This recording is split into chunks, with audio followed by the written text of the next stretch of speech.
बहुत अच्छी अच्छी क्रीम्स भी आ गई हैं, जैसे एक सेरम है ना, उसके साथ उसकी क्रीम्स भी अब अवेलेबल हैं, वो भी बड़ी अच्छी है। मैं तो मेकअप से पहले भी लगा रही हूँ। जी बिल्कुल। राइस वाटर बहुत अच्छा है। राइस वाटर जो है वो कोरियंस की बहुत पुरानी रेसिपी है। वो राइस का वाटर बनाते थे ख़ास तरीके से और उसको अप्लाई करते थे तो उनकी स्किन हमेशा अच्छी रहती थी। अब वो क्रीम फॉर्म्स में और सीरम फॉर्म्स में आ रहा है। तो ये जो कोरियन लाइन की प्रोडक्ट्स हैं, मेकअप फिक्सर है ना, मैंने वो भी राइस वाटर से बनाया हुआ है। जी बिल्कुल। ये 2-3 चीज़ें जो नई आई हुई हैं और ये बहुत अच्छा काम कर रही हैं। उसके अंदर मैंने ग्लिसरीन और थोड़ा सा मतलब जो राइस वाटर है वो निकाल के, अच्छा अब वो ज़्यादा दिन नहीं चलता, 5 दिन के लिए फ्रिज में रखना पड़ता है। और जैसे आप रेगुलर कहीं जा रहे हैं तो वो बना के मैं उसके अंदर थोड़ा सा ग्लिसरीन और उसमें थोड़ा सा रोज़ वाटर ये सब कुछ डाल देती हूँ, तो वो उसको मिक्स अच्छा सा करके तो स्प्रे कर लेती हूँ। मेरा इतना अच्छा मेकअप फिक्सर बन गया है, मैं आपको बता नहीं सकती। क्या बात है। ये जो आपने टिप शेयर की है ना, ये बेस्ट टिप है, क्योंकि ग्लिसरीन और रोज़ वाटर तो वैसे ही हमारा बहुत पुराना टोटका है। हाँ। स्किन को मॉइस्चराइज रखने के लिए और एज अ टोनर भी बहुत अच्छा काम करता है, क्योंकि उसकी वो टोनर वाली प्रॉपर्टीज़ है ना, वो पोर्स को बंद कर देता है, आपकी स्किन को टाइट कर देता है। मुझे आपसे भी पूछना था कि वाइटनिंग का काम भी करता है, जैसे कुछ लोगों को बहुत शौक होता है कि थोड़ा सा वाइटनिंग इफेक्ट रहे मुंह पे। जी, उसमें आपको थोड़ा सा लेमन यूज़ करना पड़ेगा उसमें। काफ़ी अरसे से हम रेटिनॉल कर रहे थे कि रेटिनॉल लगाएं, एंटी एजिंग है, लेकिन फिर हमने देखा कि बहुत सारे लोग रेटिनॉल क्रीम्स भी लगा रहे हैं और सीरम्स भी लगा रहे हैं और बहुत ब्रेकआउट भी आता है, स्किन बहुत इरिटेट हो जाती है, ड्राइनेस बहुत हो जाती है, सूरज में नहीं निकल सकते। इतनी तो पहले कभी नहीं होती थी जब कुछ नहीं लगाते थे। एग्जैक्टली। चूल्हे पे नहीं जा सकती खवातीन यार, मुंह ऐसा हो जाता है कि अपने ही आईने में देखने के काबिल नहीं होता। एग्जैक्टली। तो मैं ये बताना चाहती हूँ कि अभी लेटेस्ट रिसर्च ये आ रही है कि रेटिनॉल हर एक के लिए नहीं है, ठीक है? हर एक के लिए नहीं है। हाँ, एंटी एजिंग प्रॉपर्टीज़ हैं, लेकिन अगर एक पर्सन लगा रहा है और उसकी स्किन इरिटेट हो रही है तो इसका मतलब है उसकी स्किन डैमेज हो रही है, ठीक है? तो उसको पेप्टाइड्स की तरफ जाना चाहिए, ठीक है? पेप्टाइड्स जो हैं वो न्यू रेटिनॉल समझ लें कि वो भी एंटी एजिंग है, आपकी स्किन को मॉइस्चराइज रखते हैं, आपकी स्किन का ख्याल रखते हैं, एंटी एजिंग भी बहुत अच्छी हैं, लेकिन बिल्कुल माइल्ड हैं, ऐसे लगते हैं जैसे जस्ट मॉइस्चराइजर लगाया हुआ है। इरिटेट नहीं करेंगे, बिल्कुल भी नहीं। वो बिल्कुल प्रोटीन पार्टिकल्स हैं और पेप्टाइड्स हैं। तो अब पेप्टाइड्स के सीरम्स या उसकी क्रीम्स अपनी डेली रूटीन में शामिल करें और देखें जिन लोगों को रेटिनॉल से इरिटेशन होती है या जिनकी स्किन फट जाती है या स्केलिंग होना शुरू हो जाती है, रेड हो जाती है, तो वो पेप्टाइड्स की तरफ आएँ। बल्कि मैं आपको बताऊं, नहीं भी होना शुरू होती है। देखिए, ख़वातीन तो किचन में जाना उनका ज़रूरी है, बच्चों को पिक करना ज़रूरी है, सन एक्सपोजर उनको करना ही है। तो फिर ये रेटिनॉल जो है, इसका मतलब ये स्किन को मजीद डैमेज की तरफ लेके जा रहा है, क्योंकि हमारा वेदर यहाँ पे हमारा उसके हिसाब से साथ नहीं दे रहा। और जो हमारे घर के मामलात हैं, हमारे काम के मामलात हैं, वो हमें अलाउ नहीं कर पाते, क्योंकि हम रात को रेटिनॉल लगा रहे होते हैं, सुबह उठते हैं, हम चूल्हे पे जाते हैं, तो वो स्किन जो है ना, वो रात भर जो एक काम कर रही होती है अपने उसके ऊपर सरफेस के ऊपर जो एक रेटिनॉल लगता है, वो चूल्हे पे जाके उधर बर्न कर देती है स्किन को। बिल्कुल तो ना सनब्लॉक काम करता है ना कुछ। ये तो इसका मतलब है अगर आपकी स्किन, रेटिनॉल बिल्कुल बहुत अच्छी प्रोडक्ट है, हम बिल्कुल भी इसको निगेट नहीं कर रहे, ठीक है, रेटिनॉल बहुत अच्छी प्रोडक्ट है, उसकी एंटी एजिंग प्रॉपर्टीज़ बहुत अच्छी हैं, लेकिन अगर आपको सूट नहीं कर रहा तो आप मत लगाएं उसको। उसकी जगह पेप्टाइड्स पे आ जाएं, तो पेप्टाइड्स भी आपके लिए वही काम करेंगे जो कि रेटिनॉल करता है।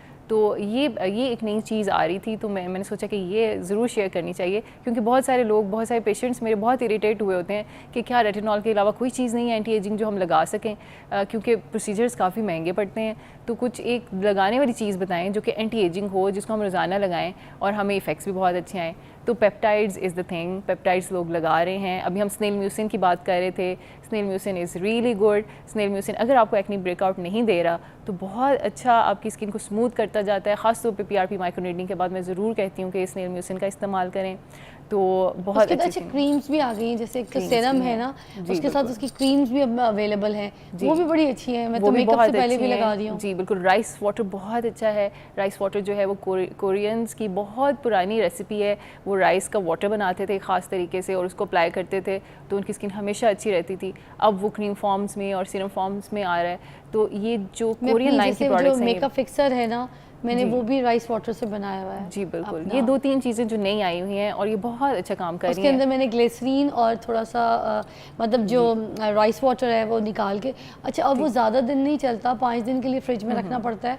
और जैसे आप रेगुलर कहीं जा रहे हैं तो वो बना के मैं उसके अंदर थोड़ा सा ग्लिसरीन और उसमें थोड़ा सा रोज़ वाटर ये सब कुछ डाल देती हूँ, तो वो उसको मिक्स अच्छा सा करके तो स्प्रे कर लेती हूँ। मेरा इतना अच्छा मेकअप फिक्सर बन गया है, मैं आपको बता नहीं सकती। क्या बात है। ये जो आपने टिप शेयर की है ना, ये बेस्ट टिप है, क्योंकि ग्लिसरीन और रोज़ वाटर तो वैसे ही हमारा बहुत पुराना टोटका है। हाँ। स्किन को मॉइस्चराइज रखने के लिए और एज अ टोनर भी बहुत अच्छा काम करता है, क्योंकि उसकी वो टोनर वाली प्रॉपर्टीज़ है ना, वो पोर्स को बंद कर देता है, आपकी स्किन को टाइट कर देता है। मुझे आपसे भी पूछना था कि वाइटनिंग का काम भी करता है, जैसे कुछ लोगों को बहुत शौक होता है कि थोड़ा सा वाइटनिंग इफेक्ट रहे मुंह पे। जी, उसमें आपको थोड़ा सा लेमन यूज़ करना पड़ेगा उसके लिए। फिर लेमन यूज़ करना, लेमन का थोड़ा सा, बहुत ज़्यादा नहीं, मतलब 1 to 2 टीस्पून आप उसमें डाल सकते हैं। अच्छा, पूरा उसमें जैसे इतनी बड़ी बॉटल है तो उसमें 1 to 2 लेमन आप स्क्वीज़ कर लें या 1 to 2 टेबलस्पून्स कर लें। तो उसको हम लेमन की भी 2 चीज़ें हैं, वो भी बता दें क्लियर, ताकि जो सुन रहे हैं। एक वो छोटे आती है नींबू, एक ग्रीन कलर की, एक आती है वो बड़े लेमन येलो कलर के।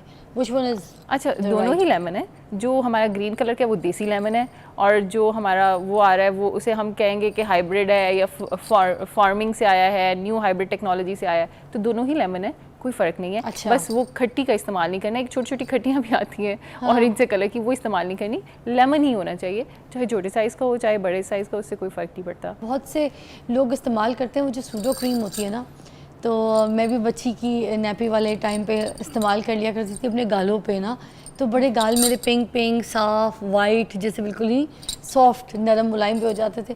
तो कुछ लोगों के हाथ पैर बहुत डार्क होते हैं, तो क्या वो अपने हाथों पैरों पे भी उसको इस्तेमाल कर सकते हैं, चेहरे पे इस्तेमाल कर सकते हैं? जी रेगुलर? जी बिल्कुल। अच्छा, सूडो क्रीम का जो सबसे इम्पॉर्टेंट इंग्रेडिएंट है ना, वो है जिंक। जिंक जो है हमारी स्किन के लिए इतना अच्छा है कि मैं आपको बता नहीं सकती जिंक के क्या क्या फ़ायदे हैं। जिंक आपके पोर्स को ख़त्म करता है, आपके स्किन के टेक्सचर को इम्प्रूव करता है, आपकी रंगत को साफ़ करता है, और जिंक जो है वो सनस्क्रीन का भी काम करता है। लेकिन इसका एक जो बहुत अच्छा हैक है जो मैं शेयर करना चाहती हूँ सबसे, वो ये है कि पाँव की जो सख्तपन है, या पाँव अगर आपके थोड़े से डार्क हैं बाकी बॉडी स्किन टाइप से आपकी, तो उसका एक बहुत अच्छा हैक है। अगर आप इसको डेली रात को करेंगे तो मेरा ख्याल है कि अगले दिन से ही आपके पाँव बिल्कुल वाइट सॉफ्ट नरम मुलायम हो जाएंगे। फौरन नेक्स्ट डे से रिजल्ट, प्लीज़ बताइए ना। अच्छा, सबसे पहले आपने क्या करना है कि अपने पाँव अच्छे से किसी स्क्रबर से, जैसे भी आप पाँव को साफ़ करते हैं, झावा ले लें और थोड़ा सा साबुन लगा के ऊपर का सरफेस भी और नीचे का खासतौर पे नीचे का, हल्का सा ऊपर का भी करेंगे। अच्छा, ठीक है। किसी भी स्क्रबर से आप स्क्रब भी यूज़ कर सकते हैं, आप झावा भी, आप अपना लूफा भी यूज़ कर सकते हैं। ठीक है, उसको अच्छे से क्लियर कर लें, और उसके बाद क्लिंग फिल्म होती है, एक वाइट केरोसिन ऑयल की फिल्म होती है जिसे हम अपने डोंगे ढांपते हैं। जी, किचन में बिल्कुल ट्रांसपेरेंट होती है, तो वो ले लें साथ। अपने पाँव के ऊपर आपने ज़्यादा सारी सूडो क्रीम लेनी है, हाथ के ऊपर और पाँव के ऊपर लगा लेनी है, नीचे भी सारा और ऊपर भी, ठीक है, दोनों सरफेसेस के ऊपर। और फिर क्लिंग फिल्म से उसको जैसे मास्क है, मास्क की तरीके की लेयर बनानी है, या बस उसको मसाज करनी है और मल देना है? नहीं, मसाज नहीं करना। आपने उसके ऊपर नजर आनी चाहिए वाइट लेयर लगी हुई आपको, पतली मास्क वाली लेयर लगानी, पतली मास्क वाली लेयर लगा लें ऊपर नीचे, खासतौर पे एड़ियों वाली जगह पे जहाँ पे आपको लगता है थोड़ी सख्ती ज़्यादा है, तो वहाँ पे लगा लें। और उसके बाद रैप कर लें, रैप करके उसे ओवरनाइट उसी शीट से पहले आपने क्रीम लगाई, फिर शीट को नीचे रखा हुआ था ना, वो आपने रैप कर दिया। अच्छा, ठीक है। अब रैप करके आपने ओवरनाइट उसको ऐसे ही रहने देना है। ठीक है, अगर गर्मियों में आप इसको नहीं कर सकते तो सर्दियों में बड़ा बेस्ट तरीका है कि आप इसको रैप करके ओवरनाइट ऊपर से अपना मोजा चढ़ा लें, और पैर दोनों, हाथ और पैर दोनों। अच्छा, ठीक है। और सर्दियाँ हैं तो मोजा चढ़ा लें ताकि वो वहीं पे रहे और खिसके नहीं इधर उधर। अरे वाह। तो आप देखेंगे कि वेरी नेक्स्ट डे आपके पाँव बिल्कुल नरम मुलायम, सख्ती ख़त्म हो चुकी होगी, उनका कलर एकदम से चेंज हो जाएगा, और आपको इतना पसंद आएगा कि आप इसे लॉन्ग टर्म करते रहोगे। आपको मेरी शक्ल बता रही होगी कि मैं कितनी इंप्रेस हुई इस बात से, और मैं अभी जाते के साथ ये हरकत करने लगी। जी बिल्कुल, ये ज़रूर करें। और सूडो क्रीम हर घर में होती है, जिस घर में बच्चे कभी थे और या हैं वहाँ पे सूडो क्रीम ज़रूर होती है। इसको आप नैपी रैश के लिए इस्तेमाल करते हैं। कितनी जल्दी आ रही है, मगर कितनी अच्छी टिप है ये, तो मैं जाके इस्तेमाल करने लगी, क्योंकि मैं खुद अपने हाथों पैरों से इतनी परेशान हूँ, यकीन कीजिए। बाकियों का मुझे नहीं पता, मगर मैं खुद बहुत ज़्यादा परेशान हूँ। मेरी सबसे ज़्यादा अगर कोई चीज़ डार्क होती है, मेरी ये पोर्स डार्क हो जाती है, क्योंकि आई कुक माई सेल्फ, तो मुझे कुकिंग की वजह से मुझे हीट पड़ती है, सबसे ज़्यादा डार्क हो जाता है मेरे। ड्राई बॉडी है, ड्राई बॉडी की वजह से मेरे पाँव का जो ये ऊपर वाला सरफेस है ये डार्क हो जाता है, ओपन सैंडल्स पहनने की वजह से भी एंड ऑल दैट। तो मैं बताऊँ, ये इतनी झकास टिप आज उन्होंने दे दी है, ट्राई दिस आउट। और आपने एक टिप, मैंने जैसे उन्होंने कहा ना कि जैसे ही आप इसको इस्तेमाल करते हैं तो नेक्स्ट डे ही आपको रिजल्ट मिलना शुरू हो जाएगा, तो चीज़ वही बतानी चाहिए जिसके कोई नुकसान ना हो। जैसे आपने अभी इतनी अच्छी हमें टिप बताई है, सॉफ्ट हो जाएंगे पाँव, खूबसूरत हो जाएंगे, नरम मुलायम हो जाएंगे, हसीन हो जाएंगे, और सबसे बड़ी बात कि जो आपका पाँव का ऊपर का और नीचे का जो सरफेस हार्ड हो जाता है एज़ पर डॉक्टर कंजा के, वो सॉफ्ट एंड मुलायम हो जाएगा। So that's what I want. तो मैं चाहती हूँ मेरे हाथ पैर फराल जैसे हो जाएं, मिलती हूँ आपको कल के शो में। आप अपना जो है ना ये तैयारी कीजिए, आज सोडो क्रीम लेकर आइए और लगाइए, इसका कोई साइड इफेक्ट नहीं। जिंका जिंका जिंका कह रही है। Try this out, see you tomorrow, thank you so much, bye bye.